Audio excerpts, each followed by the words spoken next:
الحمد لله نحمده ونستعينه ونستغفره ونعوذ بالله من شرور أنفسنا وسيئات أعمالنا من يهده الله فلا مضل له ومن يضلل فلا هادي له وأشهد أن لا إله إلا الله وحده لا شريك له وأشهد أن محمدا عبده ورسوله يا أيها الذين آمنوا اتقوا الله حق تقاته ولا تموتن إلا وأنتم مسلمون يا أيها الناس اتقوا ربكم الذي خلقكم من نفس واحدة وخلق منها زوجها وبث منهما رجالا كثيرا ونساء واتقوا الله الذي تساءلون به والأرحام إن الله كان عليكم رقيبا يا أيها الذين آمنوا اتقوا الله وقولوا قولا سديدا يصلح لكم أعمالكم ويغفر لكم ذنوبكم ومن يطع الله ورسوله فقد فاز فوزا عظيما أما بعد فإن أصدق الحديث كتاب الله تعالى وخير الهدي هدي محمد صلى الله عليه وسلم وشر الأمور محدثاتها وكل محدثة بدعة وكل بدعة ضلالة وكل ضلالة في النار أما بعد فنواصل بإذن الله تبارك وتعالى قراءتنا لكتاب العلامة عبد المحسن العباد حفظه الله تعالى الكتاب المسمى بشرح حديث جبريل في تعليم الدين. وقد تكلمنا في الأسبوع الماضي عن الإيمان بالقدر وذكرنا الآيات التي تدل على إثبات القدر وسردنا كذلك الأحاديث الدالة على ذلك كما أننا بينا المراتب الأربعة التي يجب الإيمان بها وذكرنا أيضا الأمور التي من أجلها يمكن أن يعلم أو أن تعلم الأمور المقدرة وذكرنا كذلك أن الشر لا ينسب إلى الله تأدبا مع الله. Nous continuons Inch'Allah Ta'ala l'explication du hadith de Jibril, explication faite par le Cheikh Abdul Muhsin Al-Abbad, qu'Allah le préserve. Nous avions commencé la semaine dernière à expliquer la croyance au destin, à la prédestination, qu'elle soit bonne ou mauvaise. Nous avions cité les hadiths ainsi que les versets qui prouvent l'existence de la prédestination. De même que nous avions dit que croire au destin, la croyance au destin impliquait 4 choses. Qui peut me les citer? Les 4 choses qui viennent en conséquence directe en la croyance au destin. Il y a 4 choses, 4 degrés, 4 étapes à connaître pour que l'on puisse faire partie de ceux qui croient en la prédestination. Qui peut me les citer? Bachir. Allah Azza wa Jal, 50 000 ans avant qu'il ait créé sur la terre, il a marqué.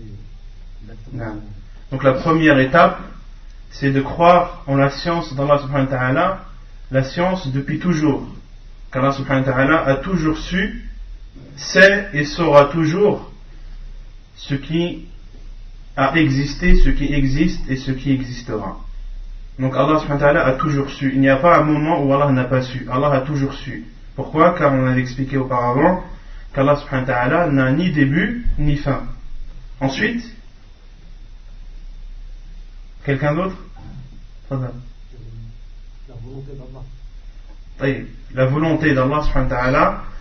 Allah subhanahu wa ta'ala, il n'y a aucune chose qui a eu lieu dans cette terre, dans cette vie, sans qu'Allah subhanahu wa ta'ala ne l'ait voulu. Ensuite, Al-Kitab, l'écriture. Tout ce qui a eu lieu, tout ce qui existe et tout ce qui existera dans cette terre a été écrit dans un livre protégé. Il a été écrit avant qu'Allah subhanahu wa ta'ala ne crée les cieux et la terre de 50 000 ans. Et la quatrième, al-khalq, la création. Qu'Allah subhanahu wa ta'ala a créé toutes choses. Nous avions ici expliqué qu'il y a deux choses qui nous permettent de connaître ou de savoir qu'une chose a été prédestinée. Quelles sont ces deux choses que le cheikh a citées ou que nous avons citées la semaine dernière? Non. La première chose, c'est que cette chose elle a eu lieu. La première chose, c'est quand la chose a eu lieu. Quand une chose a eu lieu, ceci est une preuve qu'elle a été prédestinée. Car si elle n'avait pas été prédestinée, elle n'aurait pas eu lieu. Ensuite, la deuxième chose qui nous permet de connaître ou de savoir qu'une chose a été prédestinée, non, ce dont le prophète sallallahu alayhi wa sallam nous a informé. Et on avait cité l'exemple d'Al-Hassan, qui est le petit-fils du prophète sallallahu alayhi wa sallam. Lorsque le prophète sallallahu alayhi wa sallam était sur le minbar et qu'il a prêché ses compagnons et leur a dit que mon fils qui est à mes côtés sera la cause d'une réconciliation entre les musulmans. Et les compagnons radiyallahu anhum savaient et avaient la certitude de la véracité de la parole du prophète sallallahu alayhi wa sallam et étaient persuadés que Al-Hassan radiyallahu anhu n'allait pas mourir jeune, qu'il n'allait pas mourir avant que ce dont le prophète sallallahu alayhi wa sallam a informé ait lieu. Et effectivement, Al-Hassan radiyallahu anhu a réconcilié deux groupes de musulmans, comme on avait cité ceci la semaine dernière, cette réconciliation a eu lieu en l'an 41 de l'Hégire. Les savants ont même appelé cette année Aam al-Jama'a, l'année de l'association. Et enfin, nous avions parlé du mal et que Allah subhanahu wa ta'ala a créé toutes choses, qu'elles soient bien ou mal. Et nous avions aussi expliqué que nous ne devons pas dire qu'Allah subhanahu wa ta'ala a créé le mal, car c'est un mauvais comportement envers Allah azza wa jal. On se doit de dire Allah a créé toutes choses, et toutes choses impliquent le bien et le mal. Et nous avions aussi expliqué qu'Allah subhanahu wa ta'ala n'a pas créé un mal pur, mais que derrière ce mal, il y a toujours une sagesse, il y a toujours un bienfait. Celui qui le connaît, tant mieux pour lui. Quant à celui qui ne le connaît pas, il se doit de se soumettre. يقول المؤلف حفظه الله تعالى: ومن مراتب القدر الأربع كما مر قريبا مشيئة الله وإرادته.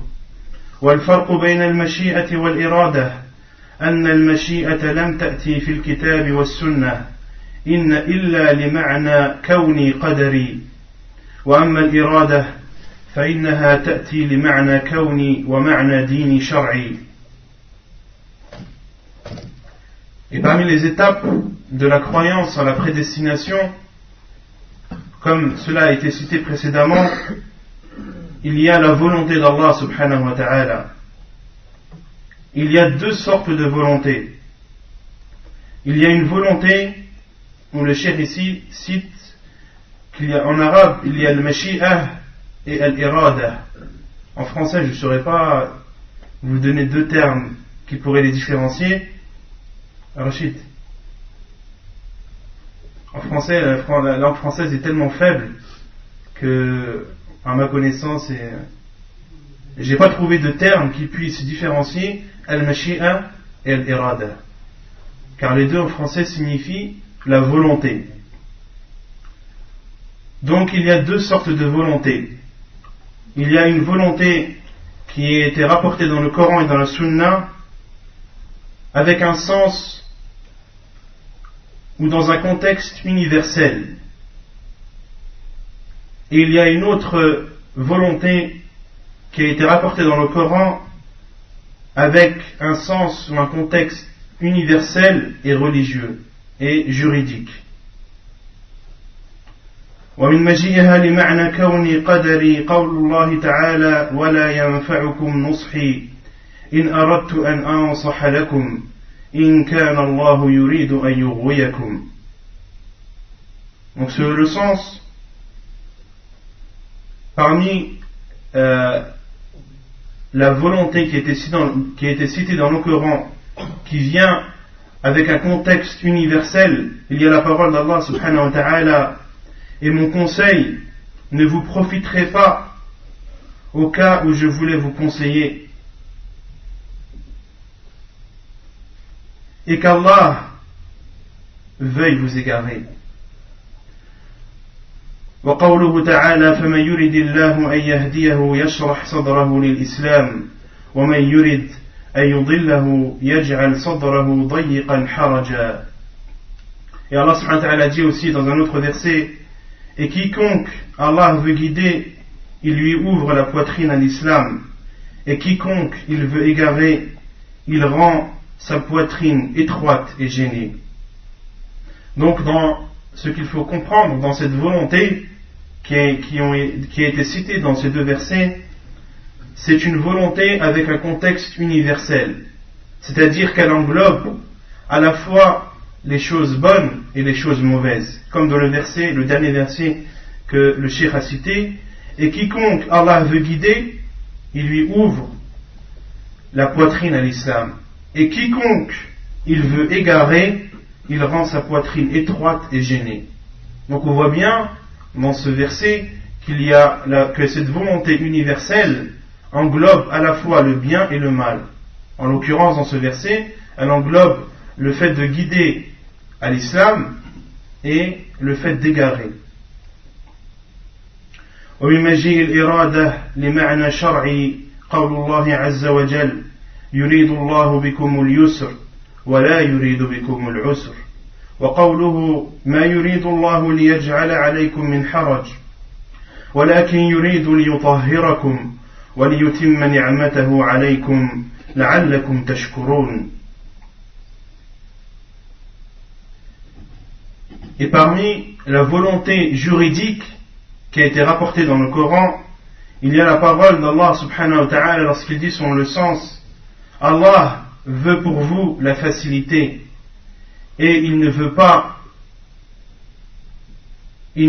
pour vous la difficulté.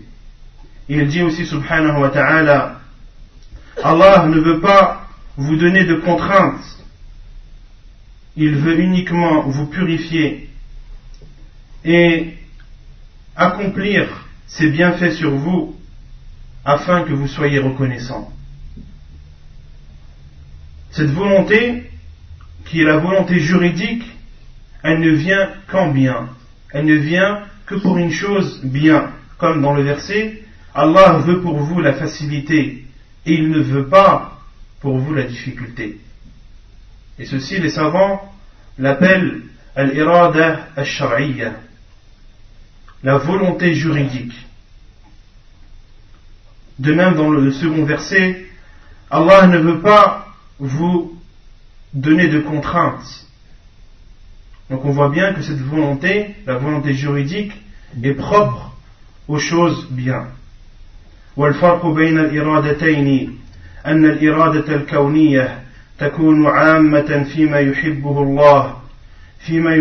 الله ويسخطه، وأما الإرادة الشرعية فلا تكون إلا فيما يحبه الله ويرضاه. Ensuite, le Cheikh Abdul Muhsin, qu'Allah le préserve, explique la différence entre ces deux volontés. C'est que la volonté universelle est globale et générale. Elle englobe ce qu'Allah subhanahu wa ta'ala aime comme ce qu'il n'aime pas. Quant à la volonté juridique, al-irada al-shar'iyya, elle n'intervient ou elle n'a lieu que dans ce qui est aimé chez Allah et dans ce qu'il agrée. والكونية لا بد من وقوعها، والدينية تقع في حق من وفقه الله وتتخلف في حق من لم يحصل له التوفيق من الله. وهناك كلمات تأتي لمعنى كوني وشرعي، منها القضاء والتحريم والإذن والكلمات والأمر وغيرها ذكرها ابن القيم، وذكر ما يشهد لها من القرآن والسنة في كتابه شفاء العليل في الباب 29 منه. Quant à la volonté universelle, elle a toujours lieu. La volonté universelle a toujours lieu.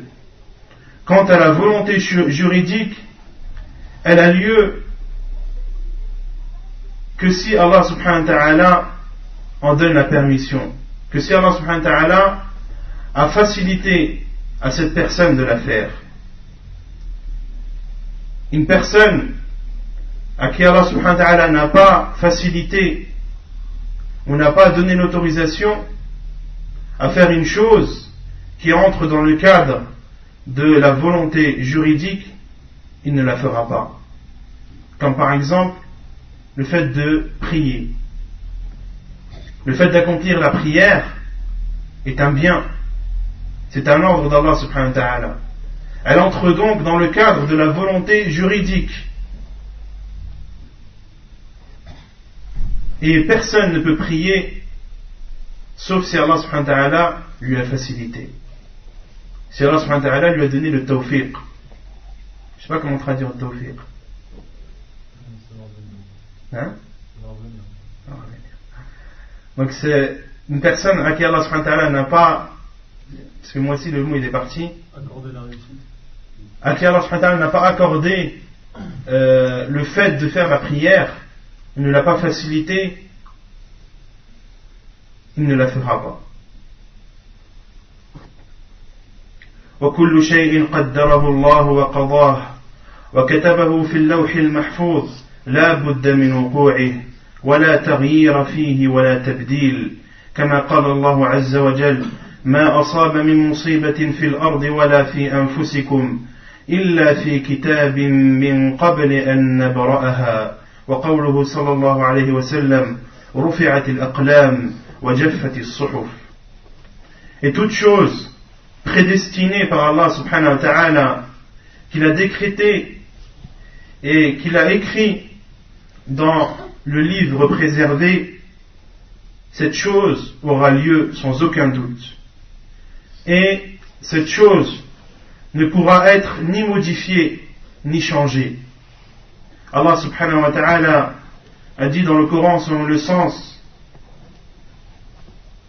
aucun malheur qui n'intervient sur terre ou sur vous-même sans qu'il ne soit écrit dans un livre avant qu'il n'ait lieu, avant que ce malheur n'ait lieu. Et le prophète sallallahu alayhi wa sallam dit dans un hadith authentique que nous avions cité la dernière fois: les plumes ont été relevées et l'encre a séché. C'est-à-dire que tout ce qui est écrit dans le livre préservé ne peut être modifié en aucun cas. Et tout ce qui est écrit aura lieu sans aucun doute. وأما قول الله عز وجل يمحو الله ما يشاء ويثبت وعنده أم الكتاب فقد فسر بأن ذلك يتعلق بالشرائع فينسخ الله منها ما يشاء ويثبت ما يشاء حتى ختمت برسالة نبينا محمد صلى الله عليه وسلم التي نسخت جميع الشرائع قبلها ويدل لذلك قول الله عز وجل في الآية التي قبلها وما كان لرسول أن يأتي بآية إلا بإذن الله لكل أجل كتاب.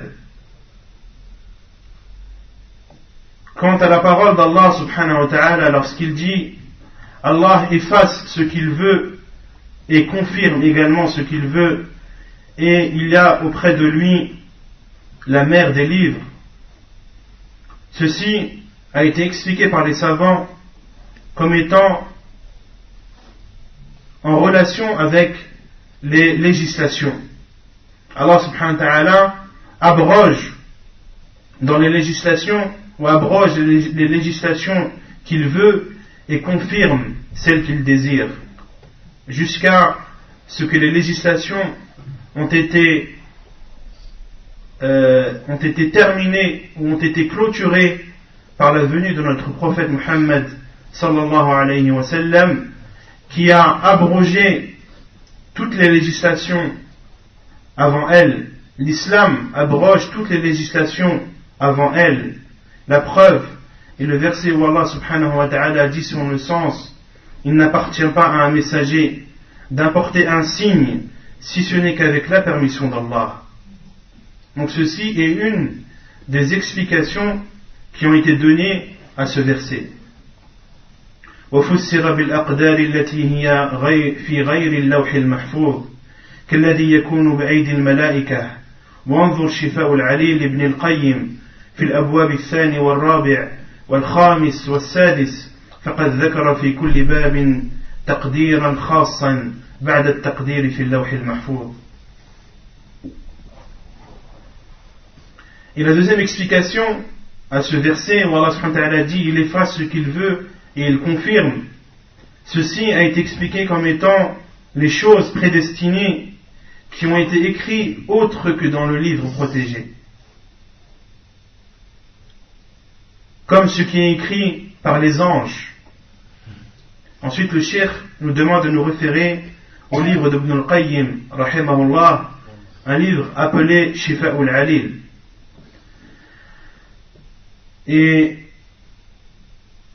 je vais vous citer la parole de Cheikh As-Sa'di rahimahullah ta'ala, qui est le professeur de Cheikh Ibn Uthaymin rahimahullah.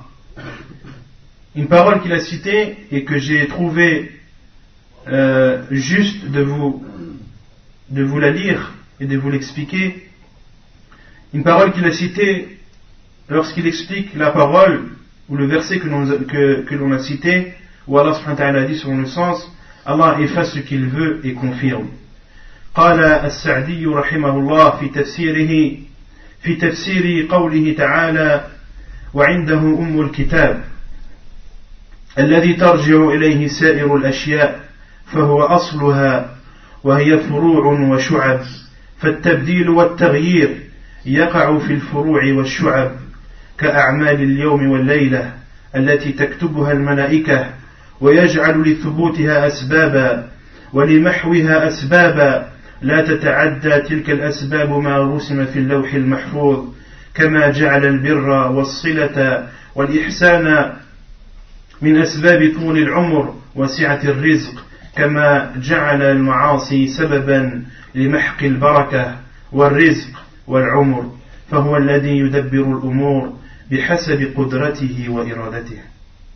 Donc, Cheikh As-Sa'di rahimahullah, qui est, comme je vous l'ai dit, le professeur de Cheikh Ibn Uthaymin, qu'Allah leur fasse miséricorde, il dit, lorsqu'il explique le verset où Allah subhanahu wa ta'ala dit: et auprès de lui il a la mer des livres, il dit, c'est-à-dire le livre auquel retourne toute chose, c'est la base, en parlant du livre protégé, c'est la base, et cette base a des furou' et des shu'ab, à des branches. Quant à la modification, elle a lieu uniquement dans les branches, et elle n'a pas lieu dans la base qui est le livre protégé. Comme le cheikh donne l'exemple, comme les actes accomplis le jour et la nuit qui sont écrits par les anges. Et ces actes, ils peuvent être effacés comme ils peuvent être confirmés. Et Allah subhanahu wa ta'ala, s'il les efface, la cause qui aura pour conséquence l'effacement des péchés aura été écrit dans la mer des livres, aura été écrit dans le livre protégé. Rien de ce qui n'a lieu ne sort de ce qui a été écrit dans le livre protégé. Comme Allah subhanahu wa ta'ala a fait de lier ou de louer le lien de parenté, Allah subhanahu wa ta'ala, le prophète sallallahu alayhi wa sallam nous a informé que cela allongeait la durée de vie. Le fait de faire de bonnes œuvres, al-birr, et de lier les liens de parenté, le prophète sallallahu alayhi wa sallam nous a informé que cela rallongeait la durée de vie. Ceci est écrit dans le livre protégé. Dans le livre protégé, il est écrit que cette personne fera le lien de parenté et qu'en conséquence, sa durée de vie sera prolongée. Comme le dit le cheikh, كما جعل المعاصي سببا لمحق البركة لمحق بركة الرزق والعمر. De même que les péchés sont une cause qui annule ou qui ampute la bénédiction dans ce qu'Allah subhanahu wa ta'ala nous a donné comme subsistance. Donc, ce qu'il faut retenir, c'est que les modifications qui peuvent avoir lieu, comme par exemple le hadith où le prophète sallallahu alayhi wa sallam nous dit entre les deux Jumu'ah, il y a une expiation des péchés tant que les grands péchés sont abstenus. Il y a donc un effacement des péchés. Cet effacement des péchés n'intervient pas dans le livre protégé, dans la mer des livres. Il intervient sur ce qu'ont écrit les anges et non sur ce qui est écrit dans la mer des livres. وأما قوله صلى الله عليه وسلم لا يرد القضاء إلا الدعاء ولا يزيد في العمر إلا البر أخرجه الترمذي وحسنه وانظر السلسلة الصحيحة للألباني فلا يدل على تغيير ما في اللوح المحفوظ وإنما يدل على أن الله قدر السلامة من الشرور وقدر أسبابا لتلك السلامة والمعنى أن الله دفع عن العبد الشر وذلك مقدر بسبب يفعله وهو الدعاء وهو مقدر وكذلك قدر أن يطول عمر الإنسان وقدر أن يحصل منه سبب لذلك وهو البر وصلة الرحم فالأسباب والمسببات كلها بقضاء الله وقدره.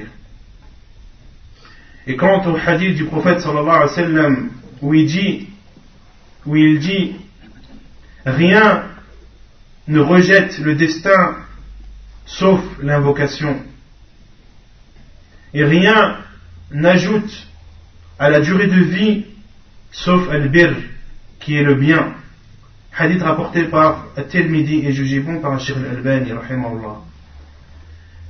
Dans ce hadith là il n'y a aucune preuve que la modification est faite dans la mer des livres, dans le livre protégé. Ce hadith prouve seulement qu'Allah subhanahu wa ta'ala a prédestiné l'épargnement d'un mal, de même qu'il a destiné à cet épargnement une cause, c'est-à-dire qu'Allah subhanahu wa ta'ala a épargné un de ses serviteurs d'un mal. Cet épargnement d'Allah subhanahu wa ta'ala a une cause qui a été prédestinée. Cette cause est l'invocation. De même qu'Allah subhanahu wa ta'ala a prédestiné qu'il allait allonger la vie de cet homme. Et il a prédestiné la cause qui permettra à cet homme de prolonger sa durée de vie, qui est le bien et lié le lien de parenté. Donc les causes et les conséquences sont toutes ou font toute partie ou ont toutes été prédestinées par Allah subhanahu wa ta'ala, à la fois les causes et les conséquences. وكذلك يقال في قوله تعالى في قوله صلى الله عليه وسلم من سره أن يبسط له في رزقه أو ينسأ له في أثره فليصل رحمه. Un autre hadith du prophète sallallahu alayhi wa sallam, celui qui désire ou qui veut être réjoui qu'Allah subhanahu wa ta'ala lui élargisse sa pourvoyance et lui accorde ou lui prolonge sa durée de vie, qu'il lie ses liens de parenté. Hadith rapporté par Al-Bukhari et Muslim. وأجل كل إنسان مقدر في اللوح المحفوظ لا يتقدم عنه ولا يتأخر كما قال الله عز وجل ولن يؤخر الله نفسا إذا جاء أجلها وقال تعالى لكل أمة أجل إذا جاء أجلهم فلا يستأخرون ساعة ولا يستقدمون وكل من مات أو قتل فهو بأجله ولا يقال كما قالت المعتزلة إن المقتول قتل عليه أجله أو قطع عليه أجله وأنه لو لم يقتل لعاش إلى أجل آخر فإن كل إنسان قدر الله له أجلا واحدا وقدر لهذا الأجل أسبابا فهذا يموت بالمرض وهذا يموت بالغرق وهذا يموت بالقتل وهكذا. Quant à la durée de vie de chaque être humain, sa durée de vie est prédestinée dans le livre protégé, dans la mer des livres. Il ne sera en aucun cas raccourci ou prolongé. C'est-à-dire que ce qui a été écrit dans le livre, la durée de vie qui a été écrite dans le livre, ne sera en aucun cas prolongée ni diminuée. Mais comme on a vu précédemment, il peut être écrit dans le livre qu'un être humain, qu'un homme fasse un bien ou lie un lien de parenté et par l'intermédiaire de cet acte, Allah subhanahu wa ta'ala va lui prolonger sa vie. Mais tout cela est écrit à la base dans le livre protégé. Le fait que cet homme va faire le bien et qu'Allah subhanahu wa ta'ala, par l'intermédiaire de ce bien, va lui prolonger sa vie, cette prolongation déjà à la base, elle est écrite dans le livre protégé. Donc, ce qui a été écrit dans le livre protégé ne peut en aucun cas être modifié. Allah subhanahu wa ta'ala dit selon le sens, Allah n'accorde jamais de délai à une âme dont le terme est arrivé. Et il dit aussi subhanahu wa ta'ala selon le sens, à chaque communauté interne, quand leur terme arrive, ils ne peuvent ni le retarder d'une heure, ni l'avancer. Et toute personne qui meurt ou qui est tuée,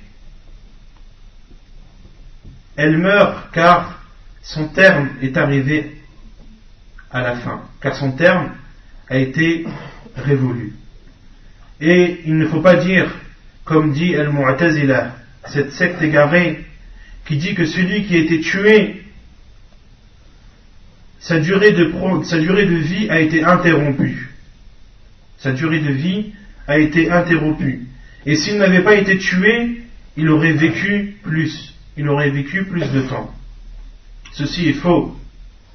Ceci est faux, est un égarement, et c'est un égarement de la part de cette secte. Car Allah subhanahu wa ta'ala a prédestiné à chaque être humain un seul et unique, ou une seule et unique durée de vie. Et il a prédestiné à cette durée de vie des causes qui viennent mettre fin à cette durée de vie. Certains Allah subhanahu wa ta'ala leur a prédestiné la maladie, d'autres leur a prédestiné l'assassinat, le fait d'être assassiné, d'autres Allah subhanahu wa ta'ala leur a prédestiné la noyade, et ainsi de suite.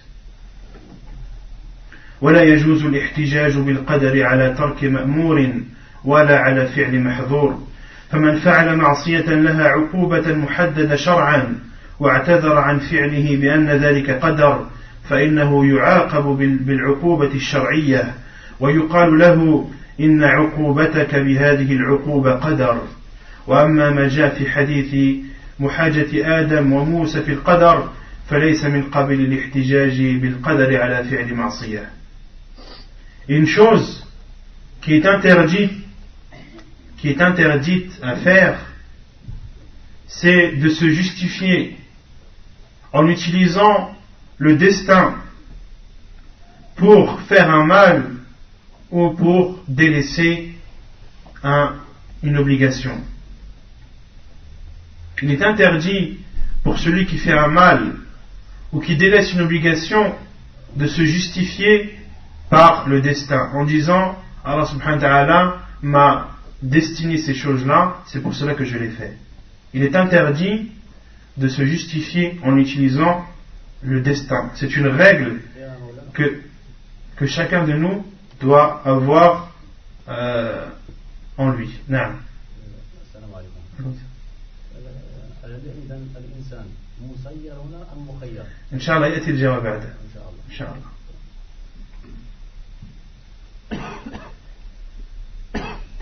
Ensuite, le cheikh nous dit, celui qui fait un péché qui a pour conséquence une sentence en islam et s'excuse en disant que cela a été prédestiné, le cheikh dit, cette personne doit être réprimandée par la sentence juridique et on doit lui dire que cette sentence qui t'est infligée est également destinée. On lui répond par le même argument qu'il a utilisé. Vous avez saisi ou pas? Et ici une parenthèse que j'ouvre, que c'est moi qui ouvre, concernant l'application des peines juridiques. Il faut savoir que l'application des peines juridiques en islam, elles ne sont pas appliquées par n'importe qui. Elles doivent être appliquées par le gouverneur musulman, ou par ceux qu'il a délégués, ou par ceux qu'il a délégués, à qui il a donné la tâche d'appliquer ces peines. Même les savants les plus érudits, les savants les plus connaisseurs en sciences islamiques n'ont pas le droit d'appliquer les peines. Les savants montrent la vérité.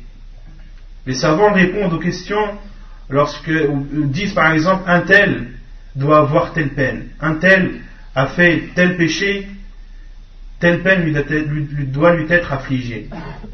Le savant informe et le gouverneur applique. Et c'est ainsi en islam, toutes les choses sont ordonnées. En islam, toutes les choses sont bien construites. Et celui qui parle en mal de l'islam ou qui dit que l'islam est une religion archaïque, c'est une preuve de son ignorance de l'islam. C'est une preuve que cette personne ne connaît pas l'islam. En islam, chacun a son rôle. Et alhamdulillah, heureusement qu'en islam, il n'y a que le gouverneur qui peut appliquer les peines. Vous imaginez si chacun d'entre nous, ou si on s'appliquait les peines mutuellement entre nous? Si quelqu'un vole un bonbon, on lui coupe la main. Vous imaginez la fawda qu'il y aurait? Donc alhamdulillah qu'en islam, seul le gouverneur ou ceux qu'il a délégués ont le droit d'appliquer les peines. Même les savants n'ont pas le droit.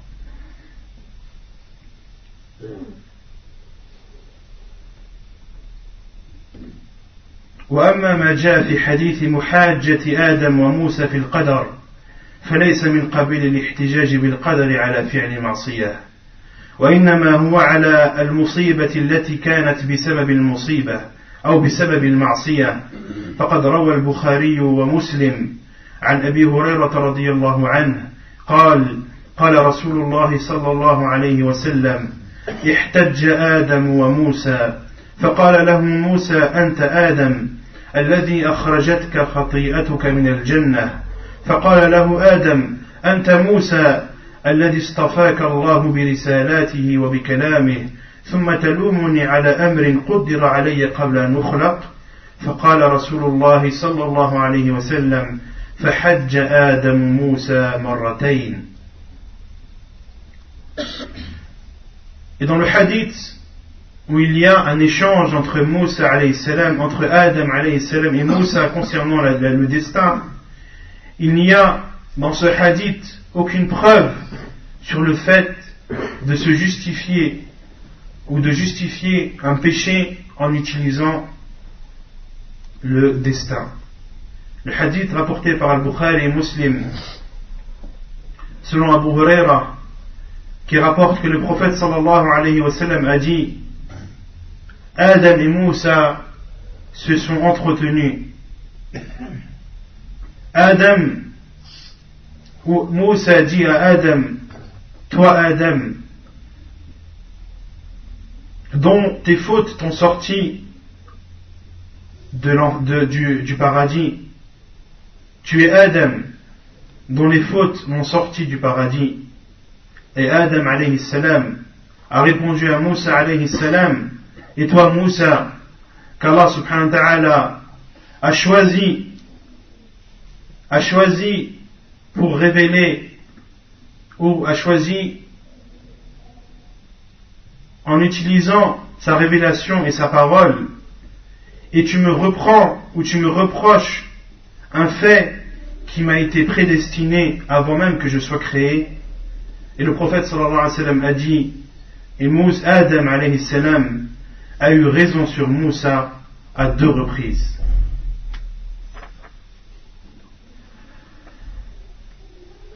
وقد عقد, donc Inch'Allah le chef va expliquer ce hadith là avec détail et pour prouver qu'en aucun cas ce hadith est une preuve ou qu'en aucun cas Adam alayhi salam a utilisé le destin pour justifier une erreur de sa part.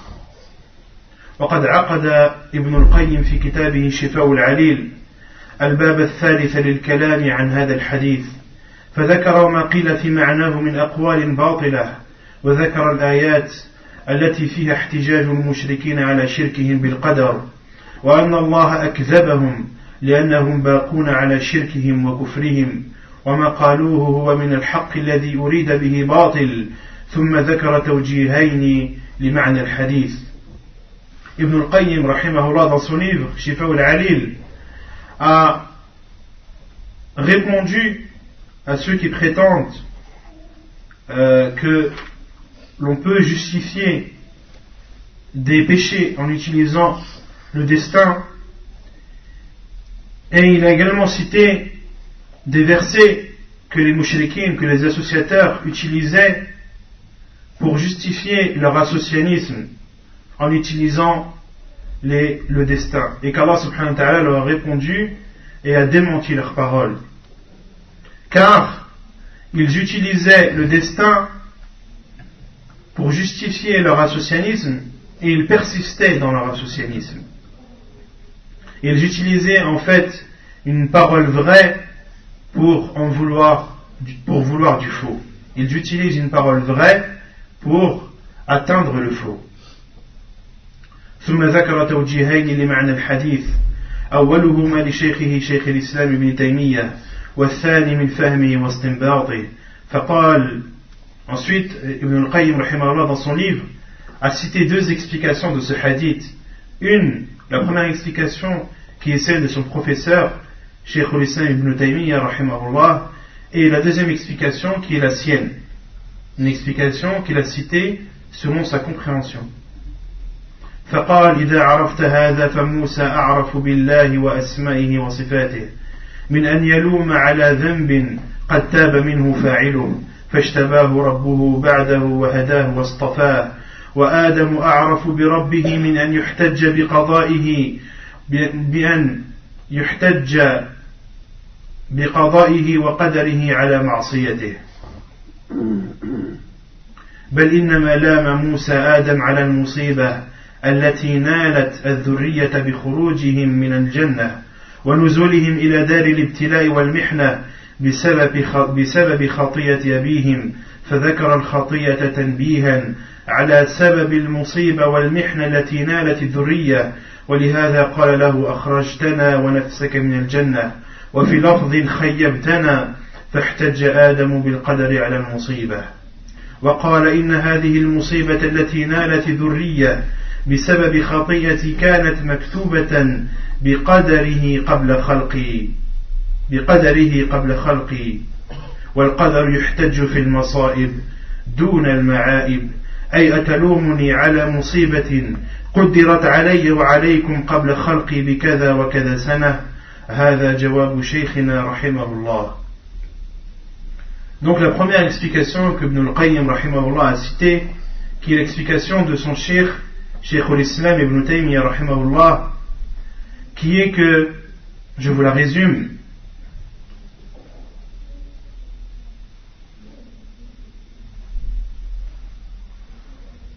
إذا عرفت, je vais vous la traduire, ce sera mieux.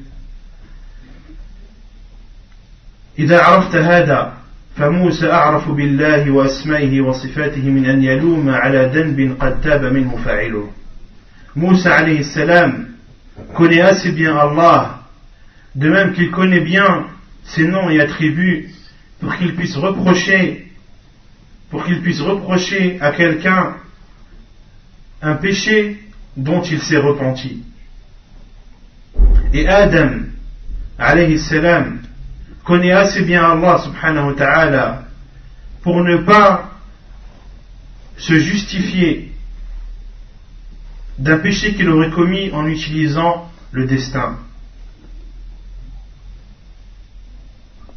Mais Moussa alayhi salam a fait un reproche à Adam alayhi salam, lui a fait le reproche non pas du péché que Adam alayhi salam a commis, mais du malheur qui en a découlé. À Moussa alayhi salam, lorsqu'il a fait un reproche à Adam, il ne lui a pas reproché le fait d'avoir mangé de l'arbre. Et entre parenthèses, ce qui est connu de beaucoup de gens, que Adam alayhi salam a mangé d'un pommier, il n'y a aucune preuve sur le fait que l'arbre était un pommier. Si vous regardez dans les exégèses du Coran, dans les explications du Coran, vous verrez que les savants n'ont pas une parole unie, n'ont pas une parole claire et définie sur la nature de l'arbre. Et la plupart des savants qui ont expliqué le Coran disent que la science appartient à Allah subhanahu wa ta'ala, qui ne savent pas qu'Allah subhanahu wa ta'ala nous a informé que c'était un arbre, et quant à la nature de cet arbre, Allahu a'lam. Donc Moussa alayhi salam a reproché à Adam non pas le péché, mais le malheur qui a découlé de ce péché, c'est-à-dire le fait qu'Allah subhanahu wa ta'ala ait sorti Adam du paradis.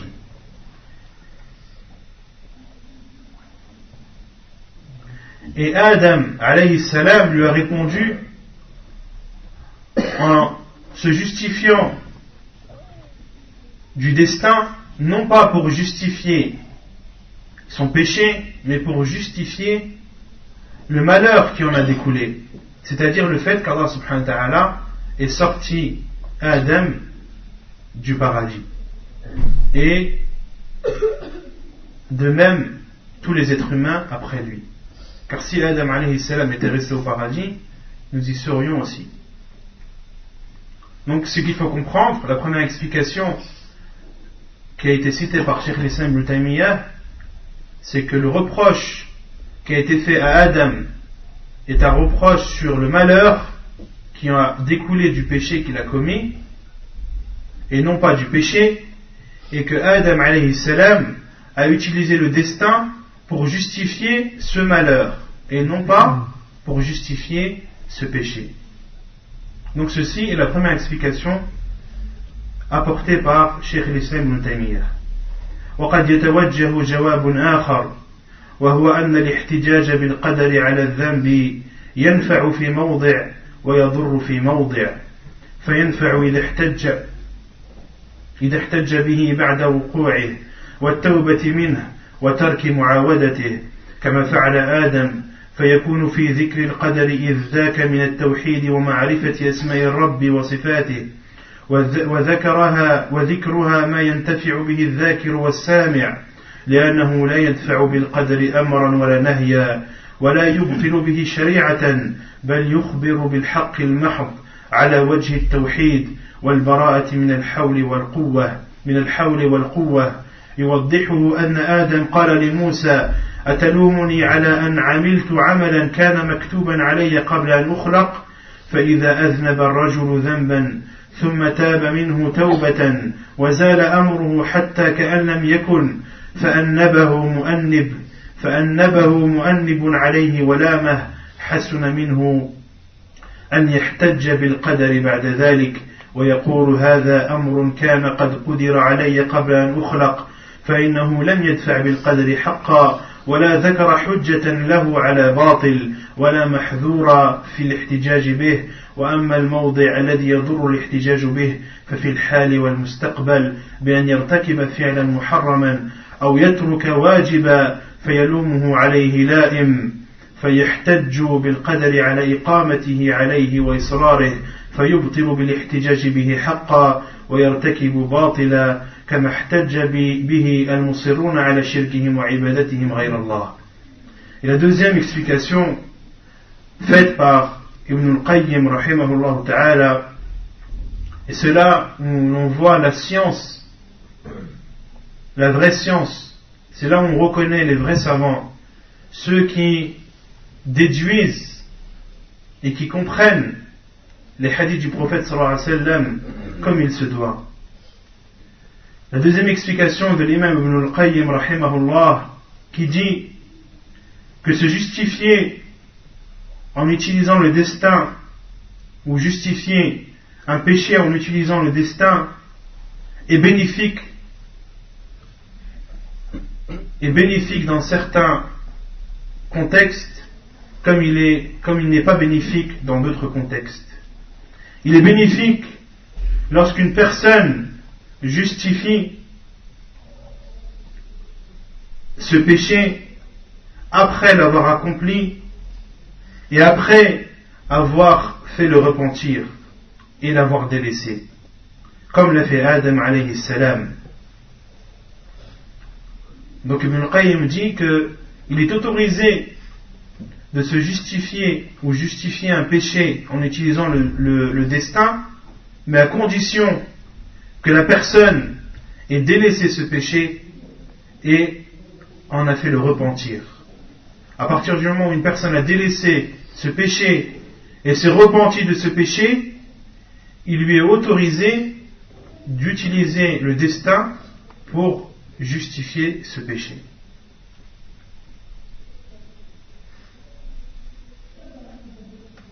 Et il dit, et ceci est visible dans le hadith, lorsque Adam dit à Moussa, tu me reproches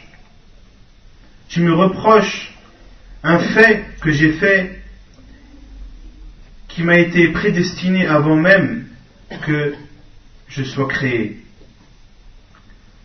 Lorsque une personne, ensuite Ibn al-Qayyim continue, lorsqu'un homme fait un péché, puis se repent de ce péché, et que les traces de ce péché, ou que ce péché est quasiment invisible et oublié, puis qu'une personne vient lui faire un reproche ou le réprimander, il lui est préférable alors de se justifier en utilisant le destin et dire que ceci est un fait qui a été prédestiné avant même que je sois créé. Car en utilisant ceci, en utilisant le destin, en se justifiant avec l'utilisation du destin, il n'abolit pas un bien, il n'abolit pas un droit, ni justifie un mal. Une personne qui s'est repentie d'un péché, puis utilise le destin pour justifier cet acte, si cet acte a été délaissé et qu'il s'est repenti de cet acte en utilisant le destin, il n'a ni aboli un droit, ni délaissé un interdit, ou ni fait un interdit. Par exemple, une personne qui ne fait pas la prière et qui utilise le destin pour justifier le fait qu'il ne fait pas la prière. As-tu utilisé le destin pour délaisser une chose obligatoire? Qu'est-ce qu'on lui répond? Oui. À partir du moment où il utilise le destin pour abolir un droit ou pour justifier un mal, il n'a pas le droit d'utiliser le destin.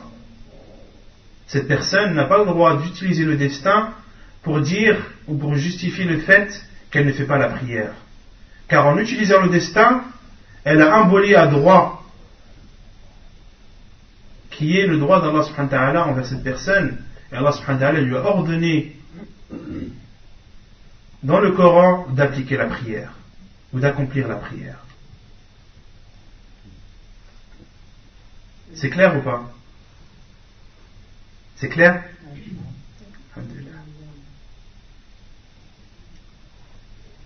وما الموضع الذي يضر الاحتجاج به ففي الحال والمستقبل بأن يرتكب فعلا محرما أو يترك واجبا. Ensuite Ibn al-Qayyim rahimahullah continue en disant, et le contexte dans lequel la justification ou l'utilisation du destin pour se justifier n'est pas bonne, c'est dans le présent et dans le futur. Lorsqu'une personne fait un acte interdit ou délaisse un acte obligatoire et qu'ensuite une personne vient le réprimander et ensuite utilise le destin pour justifier l'acte interdit qu'il fait, il a alors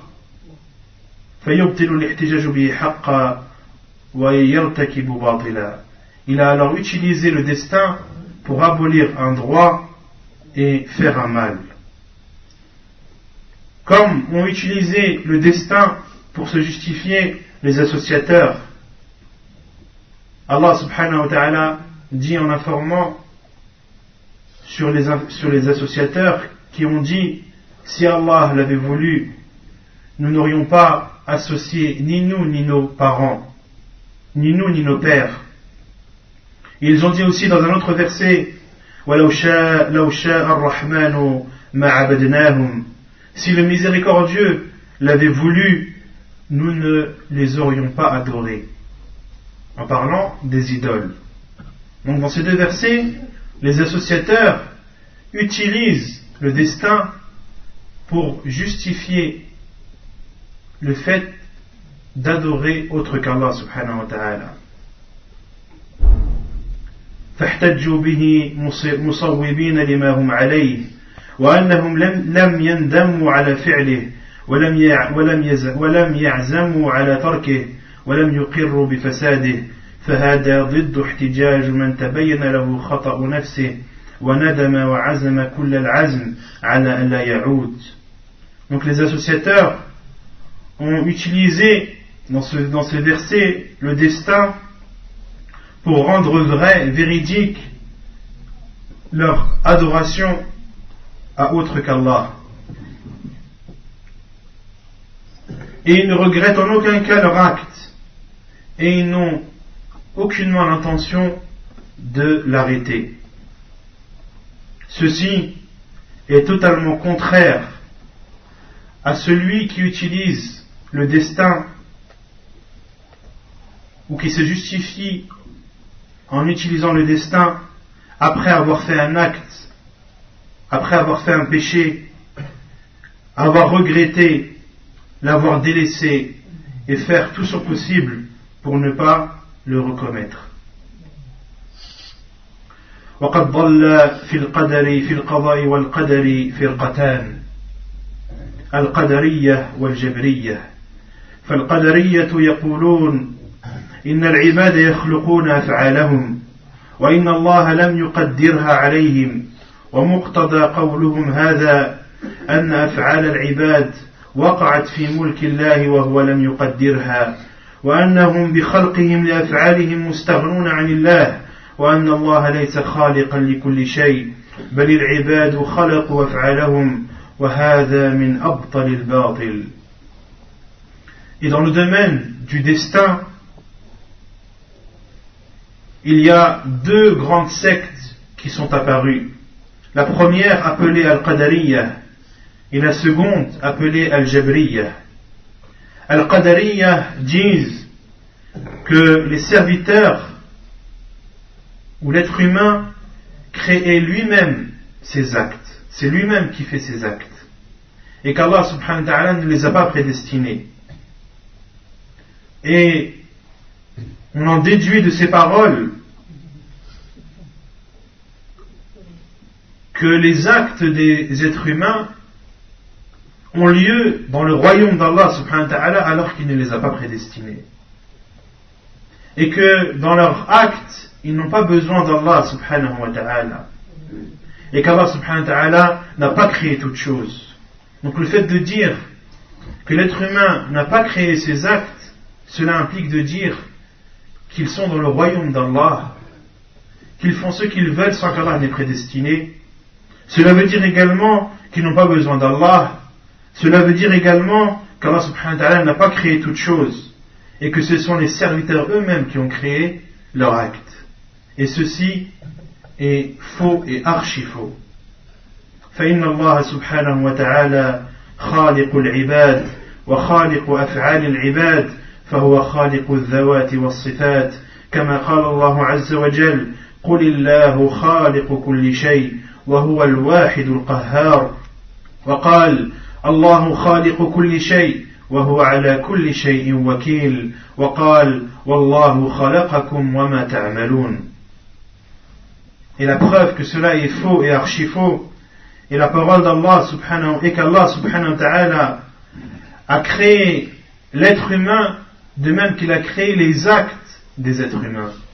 Les actes qu'ils font sont également créés par Allah subhanahu wa ta'ala. Allah azza wa jalla dit selon le sens des versets, dit Allah a créé toutes choses, c'est l'unique et le prédominant. Et il dit aussi subhanahu wa ta'ala dans un autre verset, Allah a créé toutes choses et il est garant de toutes choses. Et il dit aussi subhanahu wa ta'ala, Allah vous a créé ainsi que ce que vous œuvrez. Donc ces versets à eux-mêmes répondent à Al-Qadariyya et montrent à quel point ils sont égarés. وأما الجبرية فهم الذين سلبوا عن العبد الاختيار ولم يجعلوا له مشيئة وإرادة وسووا بين الحركات الاختيارية والحركات الاضطرارية وزعموا أن كل حركاتهم بمنزلة حركات الأشجار وأن حركة الآكل والشارب والمصلي والصائم كحركة المرتعش ليس للإنسان فيها كسب ولا إرادة. Et quant à Al-Jabriya, leur égarement est qu'ils disent ou qu'ils amputent l'être humain, ou qu'ils disent que l'être humain n'a aucun libre arbitre, n'a aucun choix, et que l'être humain n'a aucune volonté. Et ils ont mis à la même échelle les actes voulus comme les actes subis.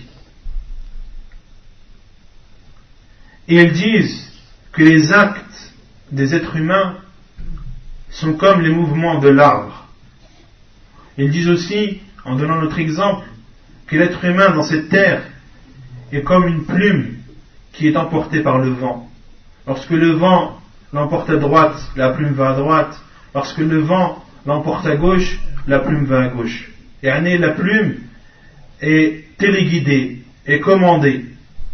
Al-Jabriya dit que l'être humain est télécommandé.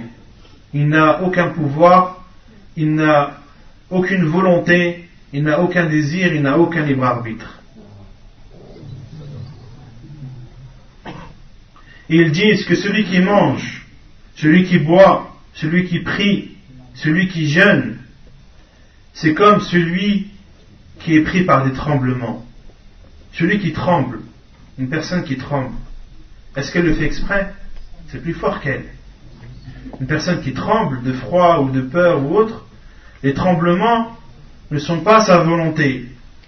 Les tremblements sont plus forts que la personne.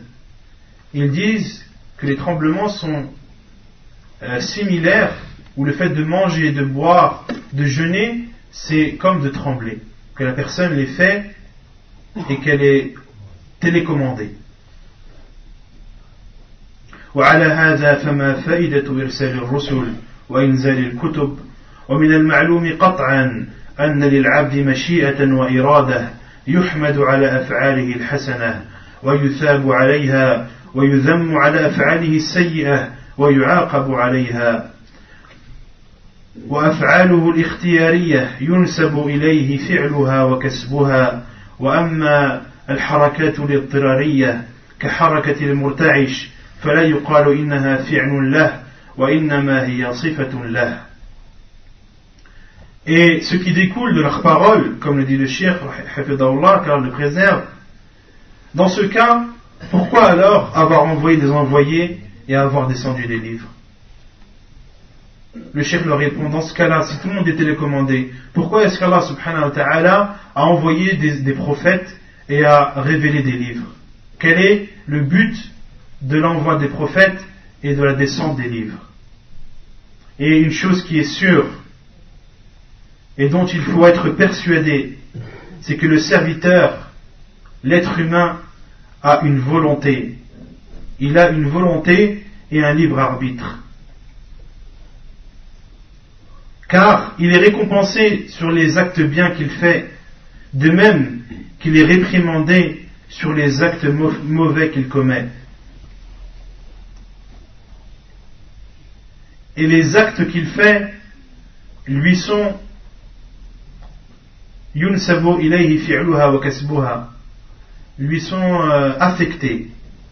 Les actes que quelqu'un commet, qu'il fait avec sa volonté, sont des actes qui lui seront attribués ou affectés. Quant aux actes qu'il subit, comme les tremblements, il n'est pas dit, ou on ne peut pas dire que cet homme les a faits, mais on dit que c'est une caractéristique propre à lui. ولهذا يقول النحويون في تعريف الفاعل هو اسم مرفوع يدل على من حصل منه الحدث أو قام به، ومرادهم بحصول الحدث الأفعال الاختيارية التي وقعت بمشيئة العبد وإرادته، ومرادهم بقيام الحدث ما لا يقع تحت المشيئة كالموت والمرض والارتعاش ونحو ذلك. فإذا قيل أكل زيد وشرب زيد وصلى وصام فزيد فيها فاعل حصل منه الحدث الذي هو الأكل والشرب والصلاة والصيام. وإذا قيل مرض زيد أو مات زيد أو ارتعشت يده فإن الحدث ليس من فعل زيد وإنما هو وصف قام به. Et pour expliquer la différence entre des actes que l'être humain fait avec sa volonté et d'autres actes qui sont subis, en arabe, les savants de la langue arabe disent dans la définition du sujet, comme vous savez dans une phrase il y a un sujet, un verbe et un complément, les savants de la langue arabe définissent le sujet comme étant un terme. C'est un mot qui prouve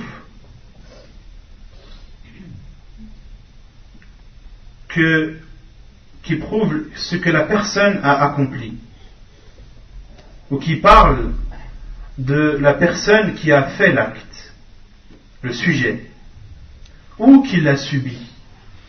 Il donne deux définitions au sujet. Soit le sujet a fait l'acte, ou soit il l'a subi. Et le Cheikh Abdel Muhsin Al-Abbad explique ces deux termes: qui a fait un sujet, soit il fait un acte, c'est-à-dire les actes qu'il a fait avec sa volonté. Les actes qu'il a fait avec sa volonté, comme par exemple, le cheikh donne un exemple: Zayd a mangé, Zayd a bu, il a prié, il a jeûné. Dans ce cas, Zayd a fait les actes, a mangé, a prié, a jeûné. Il les a fait avec sa volonté et son bon vouloir. Et quant à la deuxième partie de la définition, ou qu'il a subi, c'est-à-dire que le sujet a subi l'acte, comme par exemple, le cheikh donne l'exemple: Zayd est tombé malade, ou Zayd est mort, ou la main de Zayd tremble. Ce sont des actes où Zayd, dans ce cas, a subi l'acte, mais ne l'a pas fait. Vous avez compris? Donc c'est ainsi que Cheikh Abdel Muhsin Al-Abbad répond à Al-Jabriyah, qui disent que la personne n'a aucune volonté. ولعلنا نكتفي بهذا القدر وصلى الله وسلم وبارك على نبينا محمد وعلى آله وصحبه أجمعين وآخر دعوانا أن الحمد لله رب العالمين.